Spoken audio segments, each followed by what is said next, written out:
কারণ কেউই নির্বাচনটা নির্বাচন হিসেবে করেন নাই। মানে আলাদাভাবে বৈশিষ্ট্যমণ্ডিত কোনো ক্যাম্পেইন আমরা এখানে দেখতেছি না, হ্যাঁ, না শিবিরের স্ট্র্যাটেজিক্যালি না ছাত্র দলের কারণ বা অন্য কারণে। আচ্ছা, এবার আমি একটু অন্য পয়েন্টে আসি, মুক্তিযুদ্ধ ফ্যাক্টর। আপনার কি মনে হয় যে যেহেতু শিবিরকে অনেক সময় ট্যাগ করা হয়েছে ঐতিহাসিকভাবে রাজাকার হিসাবে, মুক্তিযুদ্ধের চেতনা বিরোধী হিসাবে, এটা একটা দীর্ঘ ইতিহাস আছে, এবং শিবিরের পক্ষ থেকে বা জামাত ইসলামের পক্ষ থেকে অনেক সময় মুক্তিযুদ্ধ নিয়ে বিতর্কিত স্টেটমেন্ট আমরা পাই, তো এই ডাকসু ইলেকশনে বিশেষ করে মুক্তিযুদ্ধ ফ্যাক্টরটা কিভাবে কাজ করেছে বা আদৌ কাজ করেছে কিনা? নির্বাচনে ডাকসু মুক্তিযুদ্ধ ফ্যাক্টরটা কাজ করে নাই। করে নাই। ওকে। না করার কারণ হলো নির্বাচনের মধ্যে যে কোনো নেগেটিভ একবারের বেশি কাজ করে না। আচ্ছা। আর মুক্তিযুদ্ধ negative already Awami League use করে ফেলছে। ওকে। এবং ওভার ইউজ করে ফেলছে। সত্য। এই নেগেটিভ, মুক্তিযুদ্ধ নেগেটিভ নির্বাচনে কেউ যদি ইউজ করে, কারো ক্ষেত্রে কেউ এটাকে কাজে লাগাইতে পারবে না। মানে জাতীয় নির্বাচন হোক আর কোনো নির্বাচনে এই নেগেটিভ চলবে না বাংলাদেশে আর, মুক্তিযুদ্ধ নেগেটিভটা নির্বাচনে নেগেটিভ হিসেবে। কিন্তু রাজনীতিতে আপনি এই মুহূর্তেও যদি আপনি যান, শিবিরকে আজকে কোনো একটা মুক্তিযুদ্ধ বিরোধী পজিশন নিতে বলেন, শিবিরকে ডাকসু জিতার পরেও ঢাকা বিশ্ববিদ্যালয় ছাড়া করে দিবি পোলাপাইন। রাজনীতিতে মুক্তিযুদ্ধ রিলেভেন্ট ছিল, আছে, থাকবে। রাইট। এবং ঢাকা বিশ্ববিদ্যালয়ের প্রত্যেকটি ছাত্র মুক্তিযুদ্ধকে ধারণ করে। সেখানে যখন এই যে মুক্তিযুদ্ধপারী নিয়ে ইস্যু হলো, তখন কিন্তু সরাইতে হলো। কিন্তু নির্বাচনের ন্যারেটিভ হিসেবে মুক্তিযুদ্ধ একটা কৌশলগত স্ট্র্যাটেজিক্যালি একটা ন্যারেটিভ একবারের বেশি কাজ করে না। আর এই মুক্তিযুদ্ধ ইস্যু নিয়ে তো আওয়ামী লীগ ওভার ইউজ করেছেই, এটা নিয়ে উল্টা অনেকে ভিকটিম বানাইছে, যার কারণে এটার প্রতি উল্টা মানুষের খুব আছে। সো এটাকে মিসইউজ যারা করছে, গলদ ইউজ যারা করছে, এটার নামে হাইকোর্টে রিট করে দিয়েছে, উল্টাপাল্টা এগুলো করছে, এটার কারণে উল্টা বুমেরাং হয়েছে এবং শিবির লাভবান হয়েছে। ছাত্র শিবিরের জয়লাভ করার পিছনে আপনি তো কয়েকটা ফ্যাক্টর বললেন। ছাত্রদল সমর্থিত প্যানেল একটা সম্পাদকীয় পদও যে পেল না, কোনো গুরুত্বপূর্ণ পোস্টই তাদের নেই, এইটার পিছনে আপনার ব্যাখ্যাটা কোন দিকে যাবে? মানে তারা তো কিছু পোস্ট পাওয়াটা এক্সপেক্টেড ছিল। তিনটি ফ্যাক্টর যে কারণে ছাত্রদল একটা পোস্টও পায় নাই। এই ডাকসু মূলত ছাত্রদলের হার না, এই ডাকসু শিবিরের জিতও না। এই ডাকসুকে যদি আপনি, অনেকেই এটাকে জাতীয় নির্বাচনের সাথে মেলাচ্ছে, জাতীয় নির্বাচনে এটার কী প্রভাব পড়বে, বাস্তবে খুব একটা প্রভাব তো পড়বে না। কিন্তু আমরা যারা পলিটিক্যাল স্ট্র্যাটেজি নিয়ে কাজ করি, ইলেকশন ম্যানেজমেন্ট নিয়ে কাজ করি, এখান থেকে এটা নিয়ে এখন অনেক রাজনীতি হবে হয়তো, কিন্তু এখান থেকে আমরা যেটা পাই সেটা হলো এই ডাকসুর হার মূলত তারেক রহমানের হার। ডাকসুর হার তারেক রহমানের কিভাবে? কারণ এই ডাকসু তারেক রহমানের সম্ভবত, সম্ভবত প্রথম হয়তো বা তার নেতৃত্বে কোনো নির্বাচন। গত 17 বছর ধরে বিএনপি নেতা ছিল, বিএনপি চালাইছে হলো তারেক রহমান। তারেক রহমানের নেতৃত্বে বিএনপি কিন্তু সরকার পতন ঘটাইতে পারে নাই। এটা কিন্তু এনসিপি প্রায় বলে যে আপনারা পারেন নাই, খালেদা জিয়ার বের করতে পারেন নাই।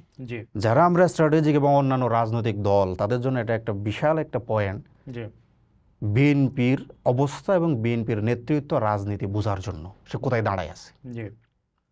এই ডাকসুর পোলাবাইনগুলো এখন তারেক রহমান কিছু বলবে না, তারা হয়তো এখন রাজনীতি করা প্রয়োজন, হয়তো শিবিরকে ওখান থেকে পরিবেশ পরিষদের মতো করে নিষিদ্ধ করে দিবে, কিন্তু এটার মাধ্যমে তাদের চেহারা বেরিয়ে আসছে, একটা অ্যানালাইসিসের সুযোগ আছে। বিএনপির ব্যাপারে এখন সতর্ক হওয়া খুব জরুরি। তারা যদি মনে করে ওই হাইপে থেকে আমরা 250 আসন পেয়ে যাবো, অটোমেটিক জিতে যাবো, এটা ভুল। নির্বাচনের ময়দানে যে কেউ গেম খেলে দিতে পারে। আরেকটা কনসার্ন হলো সেটা হলো এখানে শুধুমাত্র ছাত্রদল হারে নাই, গণ অভ্যুত্থানের যারা প্রকাশ্য শক্তি তারাও হেরেছে। এনসিপি সমর্থিত প্যানেল ভালো করেনি, যারা কিন্তু প্রকাশ্যে গণ অভ্যুত্থান নেতৃত্ব দিছে। It is the very very unfortunate. তারা তো এদেশের সবচেয়ে বেশি স্বীকৃত, গ্রহণযোগ্য এবং সবচেয়ে বেশি ভোট পাওয়ার কথা। ছাত্রদের মধ্যে তাদের জনপ্রিয়তা বেশি থাকা উচিত। গণ অভ্যুত্থানের প্রকাশ্য শক্তি শুধু ডাকসুতে না, জাতীয় নির্বাচনও সব জায়গায় তাদের ভালো অবস্থা থাকার কথা। At any way, in any way. নির্বাচনও তো মাস্ট। রাজনীতি তার দাঁড় করাইতে সময় লাগতে পারে, ওটা ভিন্ন, কিন্তু গণ অভ্যুত্থানের শক্তির হার এই নির্বাচন। এক, তারেক রহমানের হার, 2 নম্বর হলো এটা গণ অভ্যুত্থানের শক্তির হার হিসেবে দেখা সম্ভব। এখন ছাত্রদল কেন হেরে গেছে? 3টি কারণ। নাম্বার 1 হলো ছাত্রদল এখানে আদর্শিক গেম খেলতে চাইছে। জামাত শিবিরের এসে ৭১ নিয়ে গালাগালি করা, নারী হ্যারাসমেন্ট এগুলো করছে।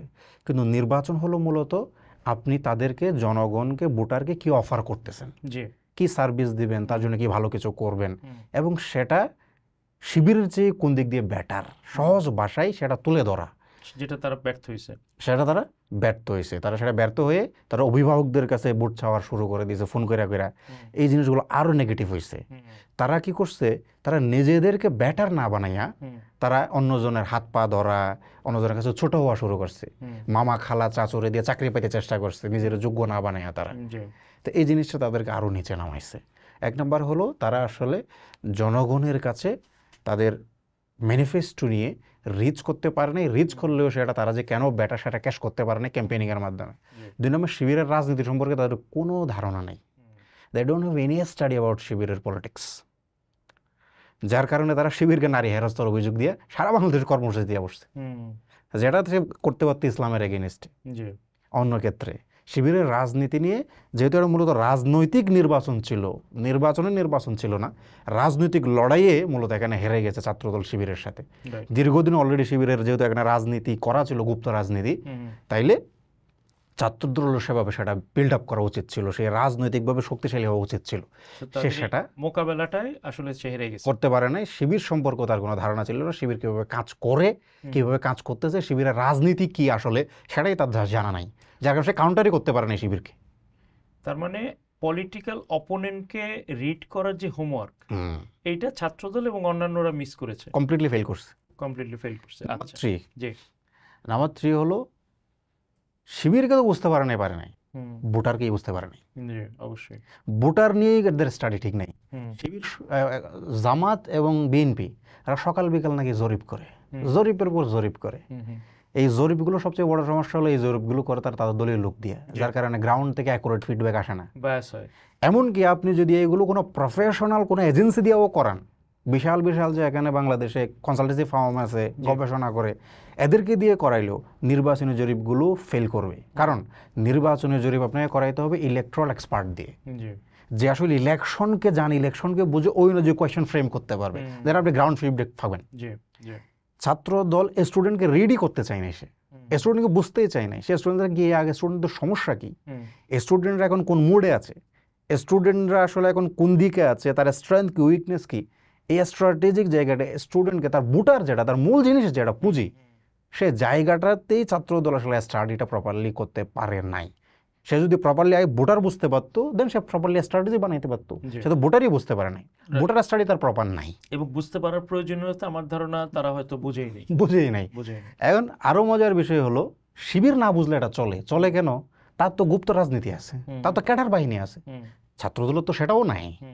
তাহলে তার তো আরো বেশি ভোটার অ্যানালাইসিস জরুরি ছিল, যেটা এখন বিএনপির চিন্তা করা উচিত ময়দান নিয়ে। বিএনপি নাকি এখন প্রতি আসনে ডেলি জরিপ করে, এই সমস্ত জরিপগুলো তাদের জন্য ফাউল হবে। কারণ এই জরিপগুলো এমন লোক দিয়ে করায়, হয় দলীয় লোক, নয়তো কিছু এজেন্সি, প্রফেশনাল এজেন্সি, অথবা তাদের সোকল মাহাদি আমিন হোয়াটএভার এরা যারা আছে এদেরকে দিয়ে করায়। এই লোকগুলোর ইলেকট্রাল কোনো এক্সপিরিয়েন্স নেই, ইলেকট্রাল এক্সপার্ট না, যার কারণে এরা কোয়েশ্চনই ফ্রেম করতে পারে না ইলেকট্রাল জরিপ কেমন হবে সেটার।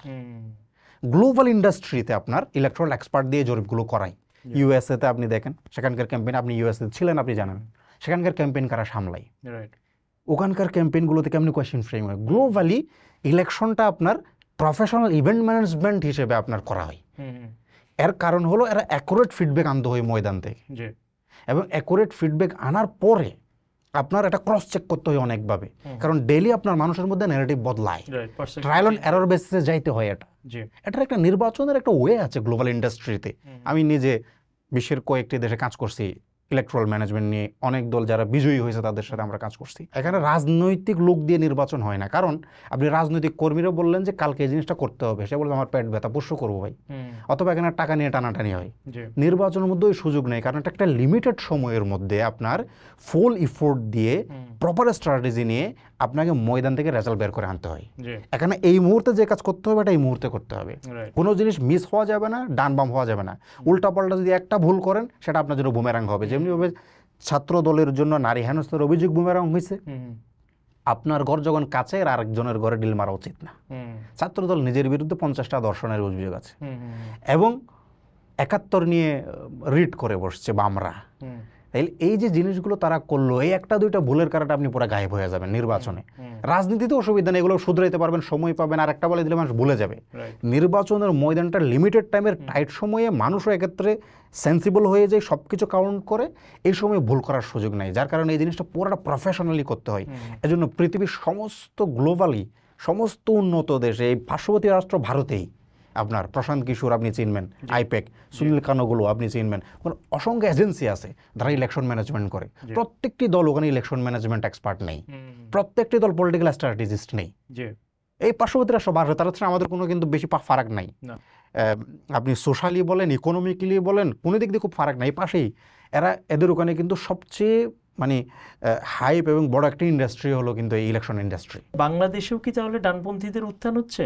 শিবিরের এই জিতে যাওয়াটাকে কি ডানপন্থীদের উত্থানের লেন্স দিয়ে আমরা পড়বো, নাকি এটা আমাদের জন্য ভুল হবে? এখানে আপনি কি বলবেন? মানে ডানপন্থী উত্থান হিসেবে দেখা সুযোগ নাই? সুযোগ নাই। আচ্ছা, এটা একটু যদি ইলাবোরেট করেন। এটা শিবিরের সাথে কন্ট্রাডিক্ট হয়ে যাবে। কিভাবে? শিবির তো ডানপন্থী হিসেবে হাজিরই হয়নি।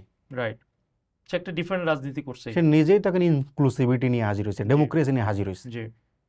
সে যদি বলতো সরাসরি ডোনাল্ড ট্রাম্পের মতো অথবা মোদির মতো হিন্দুত্ববাদ নিয়ে কথা বলতো, তারপর দেখতাম যে সে জিতে কিনা দেখি। তার বয়ানে এটা পাইনি আমরা।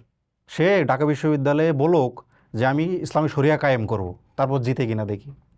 ডোনাল্ড ট্রাম্প যেমনি আমেরিকায় বৈশাখ বলছে, এমনি বলুক দেখি জিতে কিনা, তারপর এটা বুঝতে পারতাম। এটা তো শিবিরের প্যানেলের সাথে কন্ট্রাডিক্ট করে। এটা বলার পরে ঢাকা ইউনিভার্সিটি পোলাপাইন ভোট দিলে আমরা বুঝতাম যে হ্যাঁ, এই পোলাপাইন ডানপন্থীর উত্থান হয়ে গেছে। গ্লোবালি হচ্ছে, এটা সত্য, ভারতেই হচ্ছে, আমেরিকায় হচ্ছে। একটা রিলিজিয়াস যে আপনার ন্যাশনালিজম, ধর্মীয় জাতীয়তাবাদ, এটা গ্রো করতেছে, হচ্ছে, এটার একটা হাইপ চলতেছে গ্লোবালি, এটা ঠিক আছে। কিন্তু ডাকসুতে এটা হইছে, এটা কনক্লুশনটা না, ঠিক হবে না, ঠিক হবে না। তার মধ্যে আরো ঠিক হবে না কেন? এটা নির্বাচন, নির্বাচন দিয়ে কারো উত্থান পতন আপনি ডিসাইড করতে পারবেন না। কারণ এখানে আরো ইস্যু হলো, আপনার টোটাল ভোটের মধ্যে অ্যাভারেজ করলে শিবির ভোট পাইছে কত? 10,000 অ্যাভারেজে। সাদিক কাইম একদম 14,000 পাইছে। সমস্ত আসনে তারা যারা প্রার্থীগুলো পাইছে, সমস্ত ভোটাররা, এদের টোটাল অ্যাভারেজ করলে আপনি দেখবেন যে 10,000-এর মতো। স্বতন্ত্ররা যথেষ্ট ভোট পাইছে, সব মিলিয়ে ধরেন যে অ্যাভারেজ করেন 10,000 করে পাইছে। তো ডাকসুতে পড়ে বলবেন ভোটার কয়জন? 40,000। 30,000 বলবেন যাদের ভোট দেয় নাই। কাস্ট হয়েছে ধরেন যে 32,000, 22,000 তো দেয় নাই। মেজরিটি তো তাদেরকে ভোট দেয় নাই ভাই। স্টিল নির্বাচনী হিসাবে তারা জয়ী। এমনকি 50% ধরেন আপনি, ধরেন আমরা 15,000 ধরি, তো 15,000 লোক তো ভোট দেয় নাই তাকে, তো কেমন একমাত্র উত্থান হয়ে গেছে। তারা যদি এমন কোনো ল্যান্ডস্লাইড ভিক্টরি পাইতো, যদি বলতো যে 20,000 25,000 ভোট পাই গেছে, তখন বলতাম যে তার ডানপন্থীর উত্থান হয়ে গেছে। আর এখানে নির্বাচনটা যেহেতু নির্বাচন হিসেবে হয় নাই, যার কারণে এখানে শিবির কোনো কিছু উল্টাই ফেলে নাই। শিবিরের প্রার্থীরা খুব যোগ্যও ছিল না, তাদের কোনো বয়ানই ছিল না। আপনি বলেন যে শিবিরের ট্যাগলাইন কী ছিল, শিবিরের কী ক্যাম্পেনিং ছিল, কী সিগনিফিকেন্স ছিল, নাথিং। শিবিরও বিশাল কিছু অর্জন করে ফেলে নাই, ঢাকা ইউনিভার্সিটির কোনো কিছু বদলাই যায় নাই। এবং ওই যে বললাম যে সরকারে এখন আসছে তারা, এখন দেখা যায় সরকার চালাইতে পারে কিনা, নাকি সে মূর্তি হয়ে যায়, এখনও দেখার বাকি আছে। তো সুতরাং ঢাকা বিশ্ববিদ্যালয়ের ডানপন্থীদের উত্থান একটা নির্বাচনের রেজাল্ট দিয়ে এই কনক্লুশনে তারাই যাইতে পারবে যাদের নির্বাচন কিংবা রাজনীতি সম্পর্কে ক্লিয়ার ধারণা নাই। এখানে ডানপন্থীর কোনো উত্থান হয় নাই। এই পয়েন্টটা তার মধ্যে ম্যাকমাল্লার আপনি দেখেন, ম্যাকমাল্লার পোলটা 5,000 ভোট পাইছে অলমোস্ট। অলমোস্ট হামিমের পাশাপাশি সে ভোট পাইছে। তারপরে উমামাও অলমোস্ট 3,500-এর বেশি ভোট পাইছে। তারপরে আপনার এরাও যদি একসাথে হয়তো কোনো প্যানেল হতো, তখন হয়তো দেখা গেল যে শিবিরের হয়তো ভোট আরো কম হইতো। তো এদের মধ্যে স্প্লিটটা আসলে একটা ইস্যু হইতে পারে। কিন্তু এবার জগন্নাথ হলে আপনি দেখেন, যে হলটাকে বিশ্বাস করছিল যে এই হলের ভোট শিবির পাবে না, পাই নাই। তো শুধু ইস্যুটা হলো আপনি নির্বাচনটা স্ট্র্যাটেজিক্যালি নির্বাচন হিসেবে করতে পারেন নাই, এজন্য শিবির জিতে গেছে। শিবির এজন্য জিতে নাই যে শিবির খুব যোগ্য, শিবির বিশাল ক্যাম্পেইন করে ফেলছে, বিশাল রাজনীতি বুঝে ফেলছে, এজন্য না। সে রাজনীতিও কিছু বুঝে নাই, নির্বাচনও কিছু করে নাই। তার গুপ্ত রাজনীতির কারণে একটা ক্যাডার বাহিনী তৈরি হয়েছে, একটা নানান পরিবেশের কারণে, জুলাই টোলে একটার কারণে পারসেপশন তৈরি হয়েছে, এটার কারণে সে একটা আউটপুট পাওয়া গেছে। এখন সমস্যা হয়েছে রাজা যখন ক্ষমতায় থাকে, রাজা কিছু না হইলে তার ব্যাপারে একটা হাইপ থাকে বিশাল কিছু।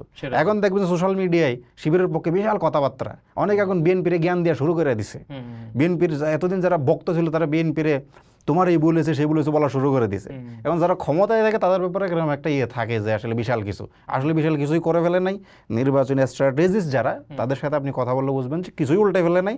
এটা একটা মানে ইভেন্ট যেটা আসলে একটা সিচুয়েশনাল কারণে ঘটছে, এটা আসলে নিজেরা কোনো কিছু ক্রিয়েট করে নাই, অ্যাচিভ করে নাই শিবির এখান থেকে, ডানপন্থীর কোনো উত্থান এখানে হয় নাই।